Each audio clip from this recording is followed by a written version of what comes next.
ఈ రోజు కూడా ఒక చక్కటి వీడియోతోని నేను మీ ముందుకైతే వచ్చేసాను. మరి ఈ రోజు వీడియోలో మనం ఏం చూడబోతున్నామో తెలుసా? మెడికేటెడ్ క్రీమ్ గురించి అయితే తెలుసుకోబోతున్నాము. ఇది వచ్చేసి సిలికాన్ జెల్ అన్నమాట.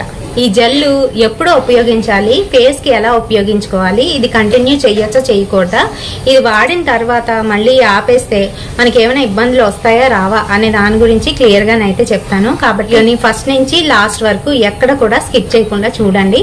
అలా చూస్తేనే మీకు పూర్తిగా అర్థమవుతుంది. కేవలం మీ పేరు తెలుసుకొని మీరు వెళ్లి షాప్స్ లో కొనేసి ఆ తర్వాత అది అప్లై చేసుకొని సైడ్ ఎఫెక్ట్స్ వచ్చి ఇబ్బందుల పాలు అవ్వకుండా ముందేనైతే నేను వీడియోలో చెప్తున్నాను. కాబట్టి వీడియోని ఫస్ట్ నుంచి లాస్ట్ వరకు అయితే చూడండి. దీని సైంటిఫిక్ నేమ్ వచ్చేసి ఇండామైసిన్ ప్రాస్పేట్ అండ్ అలాగే ఇందులోని మనకి నికోటినమేట్ కూడా ఉంది. సో ఇది జెల్ బేస్ లోనైతే వస్తుంది. పైన మనకి ఒక సీల్ తో అయితే వస్తుంది అనమాట. మెడికల్ షాప్స్ లోని ఈజీగా దొరికేస్తుంది. దీని ప్రైస్ ఎంత అని అంటే దీని ప్రైస్ ఎక్కువేం కాదండి, కేవలం 90 rupees only. And manufacturing date నుంచి మనకి 2 years వరకు దీని లైఫ్ టైం అయితే ఉంటుంది. ఆ తర్వాత అయితే ఎక్స్పైర్ అయిపోతుంది. కంటెంట్ ఎంత ఉంటుంది అని అంటే 15 grams ఆఫ్ కంటెంట్ అయితే ఉంటుంది. అండ్ ఇది ఎప్పుడు యూజ్ చేసుకోవచ్చు, ఎవరెవరు యూజ్ చేయొచ్చు అని అంటే పింపుల్స్ యాక్ని ఎక్కువగా ఉన్న వాళ్ళు దీన్ని అయితే యూజ్ చేసుకోవాలండి. ఫెయిర్నెస్ క్రీమ్ వేరు, పింపుల్ క్రీమ్ వేరు, అది గుర్తుపెట్టుకోండి. ఫెయిర్నెస్ కోసం వాడేటప్పుడు మీకు ఉన్న పింపుల్స్ ని ముందు క్యూర్ చేసుకోవాలి, ఆ తర్వాతే ఫెయిర్నెస్ క్రీమ్స్ లోకి అయితే వెళ్ళాలి. ఈవెన్ రెండిట్లో కూడాను ఒకే టైప్ ఆఫ్ మెడిసిన్ డ్రగ్ ఉన్నప్పటికీ కూడాను మనకి అది వేరేలాగా యాక్ట్ చేస్తుంది, ఇది వేరేలాగా యాక్ట్ చేస్తుంది. అంతేకాదు జిడ్డుతోని కూడుకున్న పింపుల్స్, ఇంకా అలాగే చిన్న చిన్న డాట్స్ లాగా మనకి ఫేస్ అంతా కూడా పింపుల్స్ వచ్చేస్తుంటాయి ఒకే దగ్గర గుంపుగాను. అలాంటి వాళ్ళకి, యాక్ని ఉన్న వాళ్ళకి, అంటే పింపుల్ వచ్చే ముందు మనకి రెడ్నెస్ ఇంకా చిన్న పొంగులు అనేవి వస్తూ ఉంటాయి కదా, అవి పోవడానికి, బాగాను పింపుల్ వచ్చిన తర్వాత కూడాను మనకి రెడ్నెస్ ఉండిపోతుంది కదా, అది పోవడానికి కూడా ఇది చాలా బాగా ఉపయోగపడుతుంది. టీనేజ్ పిల్లలు ఎవరైతే ఉన్నారో అటువంటి వాళ్ళు ఇది అయితే యూజ్ చేయొచ్చు. కేవలం 15 రోజులు మాత్రమే యూజ్ చేయాలి, అంతకు మించి ఎక్కువగా యూజ్ చేయకూడదు. అలాగే ఇది ఎలా యూజ్ చేయాలి, ఎలా స్టాప్ చేయాలి అనేది కూడా తెలుసుకోవాలి. అప్పుడే మీకు దీని గురించి పూర్తిగా అర్థమవుతుంది. ఫెయిర్నెస్ క్రీమ్స్ వేర్ అని చెప్పాను కదా, ఫెయిర్నెస్ క్రీమ్స్ లో ఏంటంటే మీకు ఫెయిరర్ గా తేవడానికి మాత్రమే అందులోని మనకి మెడిసిన్ అనేది ఉంటుంది, డ్రగ్ అనేది ఉంటుంది. ఆ తర్వాత పింపుల్ ఏదైతే ఉంటుందో, ఎప్పుడైతే మీరు ఫెయిర్నెస్ క్రీమ్ అప్లై చేయగానే మీకు పింపుల్స్ ఇంకా ఎక్కువ అయ్యే ఛాన్స్ ఉంటుంది. ఇంకా రెడ్నెస్, ఇచ్చింగ్ కూడా వస్తుంది. ఫస్ట్ ఆఫ్ ఆల్ మనము ఏది ఉపయోగించినా కూడాను ప్యాచ్ టెస్ట్ అనేది కంపల్సరీ చేసుకోవాలి. చెవు వెనకాతలు కానీ లేదంటే ఈ మెడ కిందన కానీ మనం అప్లై చేసుకొని చూడాలి. రెడ్నెస్, ఇచ్చింగ్, ఇరిటేషన్ లేకపోతే మీరు ఇది అప్లై చేసుకోవచ్చు. ఆ తర్వాత మీరు ఎక్కడైతే మీకు పింపుల్స్ ఉన్నాయో అక్కడంతా కూడాను ఇలాగ అప్లై చేసి కొంచెంగా మసాజ్ లాగా చేయాలి. అంతే, నైట్ టైం అప్లై చేసుకోవాలి, మార్నింగ్ అయితే చేయకూడదు. మార్నింగ్ ఎందుకు చేయకూడదు అంటున్నానంటే మనం ఎండ్లోకి వెళ్ళి వస్తూ ఉంటాం కాబట్టి ఇదైతే అంతగానో ఎఫెక్టివ్ గా పనిచేయదు. కొంతమందికి ఎండ్లోకి వెళ్ళి రావడం వల్ల, ఎక్కువసేపు ఎండ్లో ఉండడం వల్ల ఇంకా పింపుల్స్, రెడ్నెస్ ఎక్కువయ్యే ఛాన్స్ ఉంటుంది అనమాట. అందుకని నైట్ టైం ఫేస్ వాష్ చేసేసుకొని ఇది ఎక్కడైతే మనకి పింపుల్స్, యాక్ని ఉందో అక్కడ అప్లై చేసేసుకొని పడుకుంటుకోవడమే. మార్నింగ్ ఫేస్ వాష్ చేసుకోవడమే, అంతేనండి. చాలా సింపుల్, చాలా మంచి స్మెల్ తోనైతే ఉంటుంది. కొన్ని ఏంటంటే చాలా ఆడ్ గా వస్తుంటాయి స్మెల్స్, అలా ఇదేమి ఉండదు. అంతేకాదు ఇది మనం పింపుల్స్ ఉన్నంతకాలం యూజ్ చేసి ఆ తర్వాత మీకు పింపుల్స్ గ్రావిటీ ఫుల్ గా తగ్గిపోయింది అనుకుంటే వెంటనే ఆపేసేయాలి.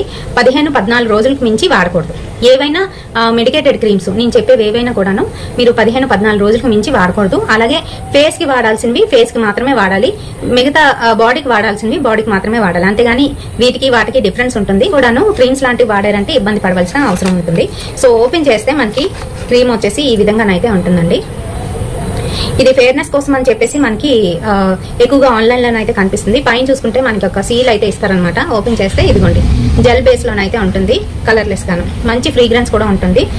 ఇది బయట మీకు మెడికల్ షాప్ లో కూడా దొరికేస్తుంది, అలాగే ఆన్లైన్ లో కూడా దొరుకుతుందండి.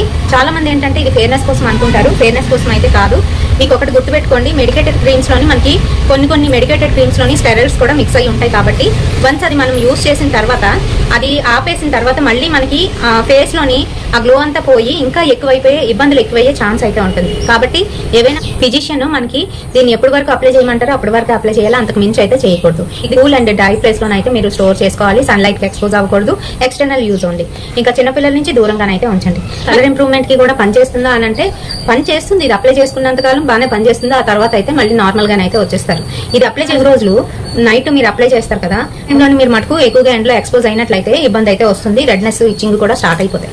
సో అది గుర్తుపెట్టుకొని మీరు దీన్ని యూజ్ చేసేటప్పుడు నీడలో ఉండడం, లేదంటే ఎండ్లోకి వెళ్ళాలి అనుకుంటే ఫేస్ కి ఏదైనా ర్యాప్ చేసేసి వెళ్ళడం. మగపిల్లలు అయితే క్యాప్ పెట్టుకోనో లేదంటే ఫేస్ కి ఏదైనా మీరు కవర్ చేసి బయటికి వెళ్ళడం అనేది చేయాలి. తప్పనిసరిగా వీటినన్నింటినీ ఫాలో అయితేనే ఇది యూజ్ చేయండి. మరి దీని గురించి ఫుల్ డీటెయిల్స్ చెప్పానని అనుకుంటున్నాను. ఇప్పుడైతే మనం హర్రర్ స్టోరీలోకి అయితే వెళ్ళిపోదాము. అంటే రియల్ ఇన్సిడెంట్స్ ని బేస్ చేసుకొని నేను హర్రర్ కావచ్చు, లేదంటే దేవుళ్ళకి సంబంధించిన కావచ్చు, మన ఛానల్లోనైతే ప్రతిరోజు ఒక ఇన్సిడెంట్ అయితే చెప్తున్నాను. ఆ ఇన్సిడెంట్ మీకు నచ్చిందా లేదా అనేది నాకు కామెంట్ సెక్షన్ లో చెప్పండి. అలాగే మంచి మంచి బ్యూటీ టిప్స్, క్రీమ్స్ గురించి కూడా చెప్తున్నాను. కాబట్టి ఎక్కడ మిస్ చేయకుండా చూడండి. ఇప్పుడైతే మనం హర్రర్ ఇన్సిడెంట్ లోకి అయితే వెళ్ళిపోదాం. మరి ఈరోజు మనం చెప్పుకోబోయే ఇన్సిడెంట్ ఏంటి అని అంటే, నాకు రియల్గా జరిగిన ఒక చక్కటి ఇన్సిడెంట్ అండి. అది నేను హర్రర్ ఇన్సిడెంట్గా అయితే భావించను, కానీ చనిపోయిన వాళ్ళు మనతోని ఏ విధంగా మాట్లాడతారు, అది మన కల కావచ్చు, లేదంటే ఎవరి ద్వారానైనా వాళ్ళని మీడియంగా చేసుకొని మనతో మాట్లాడడం అనేది జరుగుతుంది. అయితే నా లైఫ్లో జరిగిన రియల్ ఇన్సిడెంట్ని నేను ఇక్కడ షేర్ చేస్తున్నాను. మా నాన్నగారు 2018లోనైతే చనిపోయారు. అంతకుముందే 2017లోని మా అత్తయ్య గారు అయితే చనిపోయారు అనమాట. ఇద్దరు నాకు ఇష్టమైన వాళ్ళే. అలాగే మా హస్బెండ్కి వాళ్ళ అమ్మగారు అంటే చాలా ఇష్టం. చనిపోయిన తర్వాత మేమిద్దరం చాలా డిప్రెషన్లోకి అయితే వెళ్ళిపోయాము. తీర్థయాత్రలు అవి చేసాం, కానీ మాకు ఇంకా కూడాను వాళ్ళ మీద ఎక్కువ ఆశ అనేది ఉండేది. సో నా విషయానికి వచ్చేటప్పటికి మా బ్రదరు ఇంకా వాళ్ళ వైఫ్ బెంగళూరులోనైతే ఉంటున్నారు. మా నాన్నగారు చనిపోయాక మా అమ్మగారిని అయితే తను బెంగళూరు అయితే తీసుకువెళ్ళిపోయాడు. ప్రస్తుతానికి నాకు వైజాగ్లో ఎవరూ లేరు నా అన్న వాళ్ళు. నాకు చాలా బాధగా ఉండేది. మా నాన్నగారు చనిపోయిన తర్వాత సంవత్సరానికి వాళ్ళు ఏదైతే పిండ ప్రదానం, ఇంకా అలాగే మూలకి తేవడం అదంతా కూడా ఉంటుందో ఆ తంతు చేయడానికి వాళ్ళు వస్తారనమాట.